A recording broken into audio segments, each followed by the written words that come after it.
คนลาวพลเมืองลาว3,500,000 คนแต่ก่อนตำหนิรัฐบาลลุงว่ามันหลอกบ่โยก็มันหลอกกันแล้ว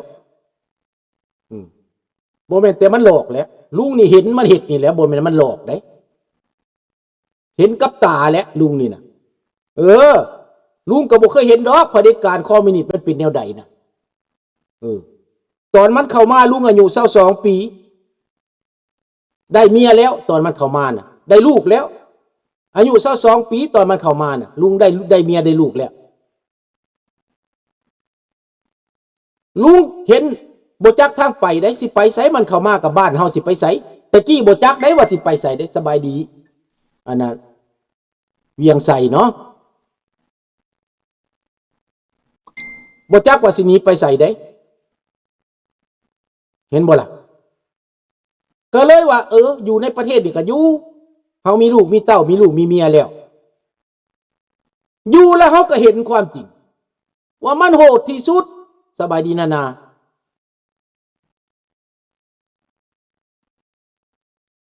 มันไล่ฆ่าไล่แกงได้แต่สำหรับลุงนี่มันก็ไล่ฆ่าตอนนาทีสุดท้ายเด้มันไล่ฆ่าไล่แกงตอนมาฮอดดอนประเดกสิเราลัดเอาด้วยหนึ่งเนาะมานอนบ้านดอนเขียวมันจับอยู่บ้านดอนเขียวลุงก็ว่าสิไปซื้อยาให้ลูกเป็นท้องสร้างนี่บ่มียาบ้านเฮามันอึดมันอยากมันบ่เปิดไสแดนในตอนนั้นเด้สิไปขอซื้อยาอยู่ธาตุพนมสิไปแต่เช้าบ่ได้จับทหารกองร้อนบ้านดอนเขียวจับลุงได้เขาห้องบ้านดอนเขียวใต้บ่ซึ่งกับดอนประเดกจับแล้วลุงก็ว่าแม่เสียวเจตใดเพิ่นนั่นแม่เสียวสิไปติดตามเขาเบิ่งสิไปขอเขาเบิ่งเพราะว่าเจ้ากับลูกท้องโซนอยู่ลูกสาวผู้ท้องผู้มาอยู่แคนาดานำลุงนี่แหละเขาเลยว่าให้เอามา 2,500 2,500ค่อยบ่มีค่อยมีแต่ 1,500 ดอนเขียวใต้นั่นแหละเพื่อนอยู่บนต้นมะขามนั่นแหละแล้วตายแล้วแหละพี่ป้านั่นก็ได้ตายแล้วเมเซียวเราสอยมาได้บ่ท่านได้ตอบบุญแทบคุณเราซ้ำเมื่อถามหาว่าเราตายแล้วโอ้ย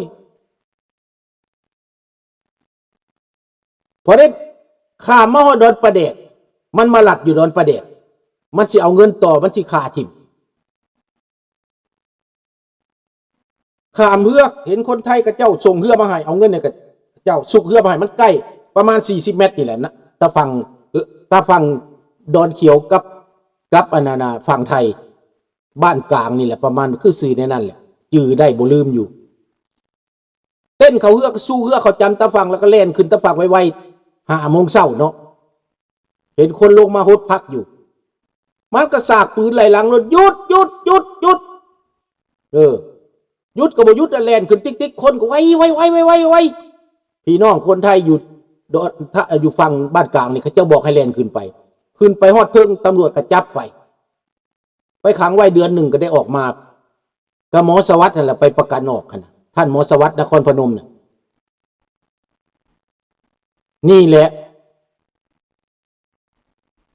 แม่นสบายดีท่านวังซีอย่าลืมนาทีเด้อท่านวังซีเด้อต้องเต้าร่วมคนลาวที่ต่อสู้ในอเมริกาให้มันได้เด้อท่านวังซีเด้อที่แนะนำกันไว้อย่าลืมว่ากันไว้แล้วต้องเอาสัจจะนี่ต้องสู้ต้องรวบรวมให้มันได้เด้อท่านวังซีเด้อนี่แหละข้าพเจ้านี่พร้อมรวมมือแหละเรื่องมันก็เป็นอย่างสั้นแหละพี่น้องแต่ว่าเผด็จการท้องรุ่นนี่นะเผด็จการไกรสอนนี่นะมันฆ่าคน3 ล้านนะมันฆ่าไปแล้ว500,000นะเหลือแต่2 ล้าน2 ล้านไปประมาณนั้นแหละ แล้วแตกหนีมาน้ำหลังอีก500,000มัดเหลือแต่2 ล้านอยู่เมืองลาวเนี่ยเดี๋ยวนี้มันว่ามี7 ล้านทั้งแก้วทั้งจิกมันหนับมันเอาพลเมืองใหม่มันเข้ามาได้มันนับเอาขนาดนั่นแหละมันหิดนะมันหิดกับคนลาวนี่นะให้พวกเจ้าเบิ่งเผด็จการลาวแดงว่ามันใจดำอำมหิตขนาดใดบักมีน้องลายคือกันแผ่นดินไหวน้ำท่วมคนตายกำลังโศกเศร้าเสียใจกำลังอึดกำลังหิวกำลังเจ็บกำลังปวดแต่ว่าบักมีน้องลายบ่สนใจเอาระเบิดไปทิ่มใส่บักโปรตีนคือกันประชาชนเขาทุกข์ยากปากมองจักหนาวจักร้อนบ่มีหิมะบ่มี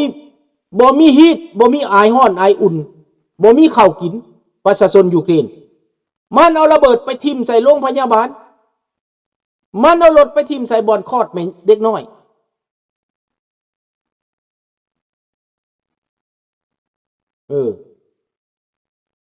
บักมีน้องลายบ่ให้นักกู้ไฟได้ไต้หวันเข้าประเทศมันก็นั่นแหละก็งึดนั่นแหละ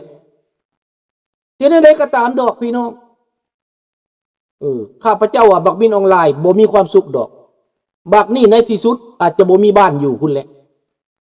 เฮือนมันเขาก็สิยึดครอบครัวมันก็สิบ่มีบ่อนอยู่สิเป็นแบบบักกะดาฟีสิเป็นแบบบักซะดัมเด้อพวกนี้นะ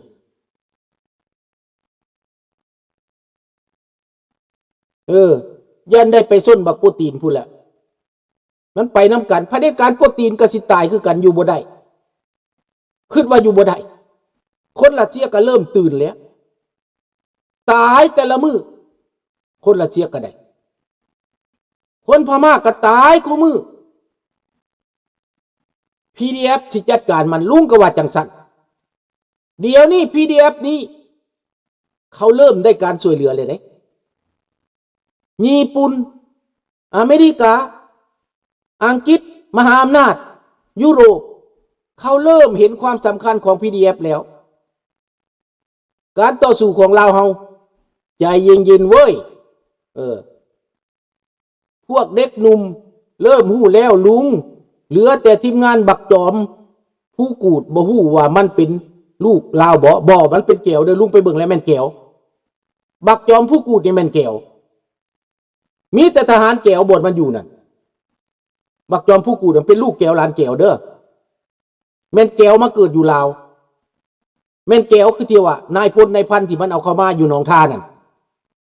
นั่นแหละแก้วพวกนี้นะอย่าให้มันอยู่สงบเด้อ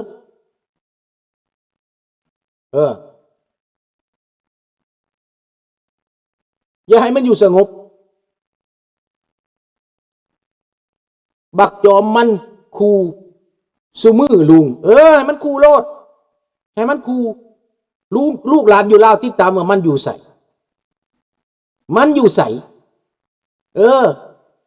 เขาสิให้ของขวัญมันดอก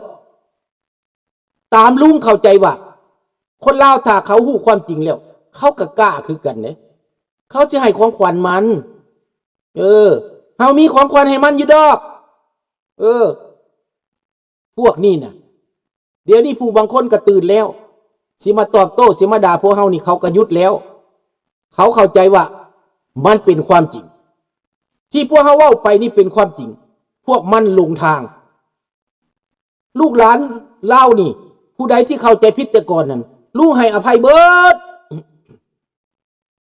กลับคืนมาสบายดีแก้วมิกกลับคืนมารวมใจกันคนลาวเฮาน่ะ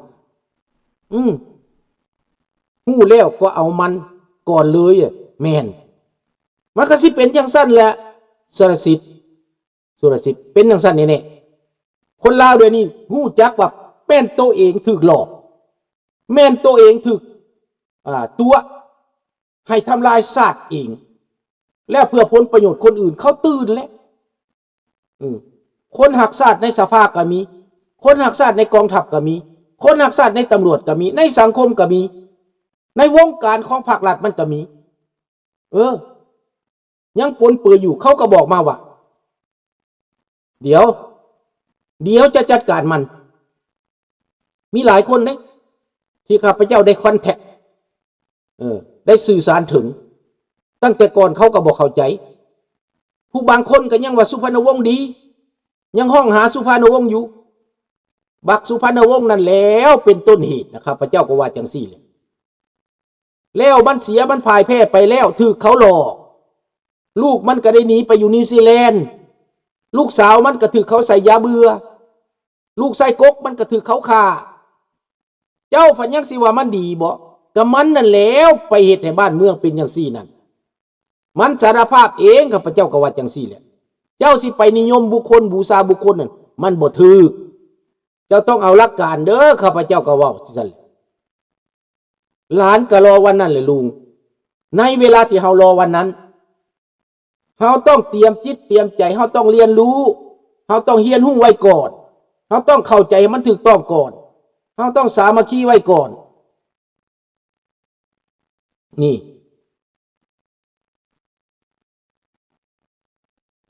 ถ้าพูดถึงมันไม่ดีเขาจะมองผมว่าเหมือนตัวร้ายของเขาไม่เป็นไรป้าใสบอกว่า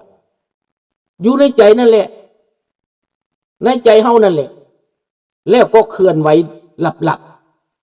ๆแล้วก็ขยายความคิดความเข้าใจของเฮาหลับ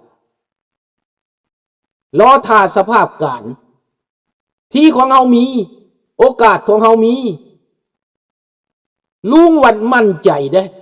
มั่นใจเด้อมั่นใจว่าการเปลี่ยนแปลงครั้งนี้มันจะบ่เหลือพวกนี้แม่นขนาดลิงน้อยก็เกิดได้ระบอบคอมมิวนิสต์พ่อแม่ก็มาแต่ระบอบคอมมิวนิสต์แต่ยังบ่เอาคอมมิวนิสต์พวกเจ้าก็ขึ้นเอากว่าถามแม่ถามลิงน้อยนี่ไหมพ่อแม่เป็นคอมมิวนิสต์เห็นมันแท้เห็นท่าแท้มันแล้วลาวก็บ่มัก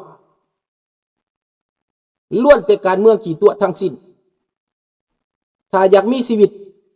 จะแสดงตัวให้มันอย่าให้มันหู้เด็ดขาดหลานอยากหู้ว่าอยู่ตอนนั้นสุวรรณภูมิมาไปใส่ตอนมันเข้ามาใหม่สุวรรณภูมิมาก็ร่วมมือกับเขาเปิดทางให้เขาตัดเงินเดือนพวกข้าราชการทหารพนักงานเก่าของราชอาณาจักรลาวเอาเงินไปมอบให้พวกลาวแดงสุวรรณภูมิมาเฮ็ดจนนาทีสุดท้ายได้หลังจากนั้นแล้วขึ้นไปพบเจ้าชีวิตสุวรรณภูมิมาก็ยังไปอยู่สุพรรณวงศ์ก็ไปหลังจากกินน้ำสาบานแล้วปุ๊บอยู่วัดองค์ตื้อแล้วสุวรรณภูมิมาก็ยังมั่นใจว่าเพิ่นคุมอำนาจอยู่หลังจากนั้นบ่นานเขาก็บอกว่าเจ้าต้องปลดอาวุธ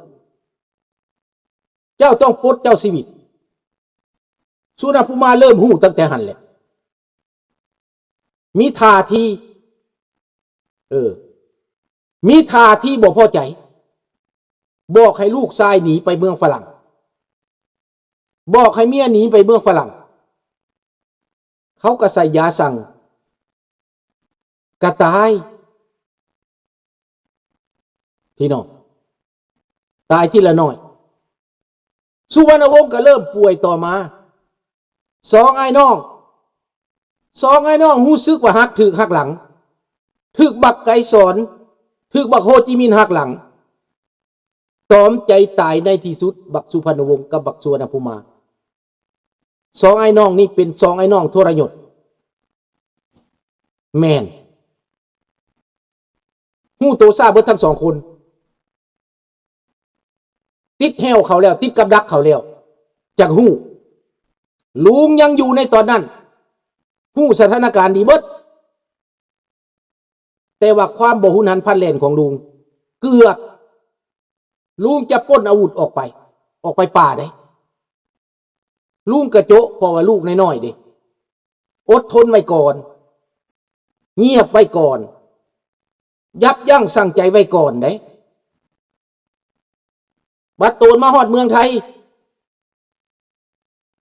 มากระสิไปอีกสิเอาประกอบอาวุธข้ามไปอีก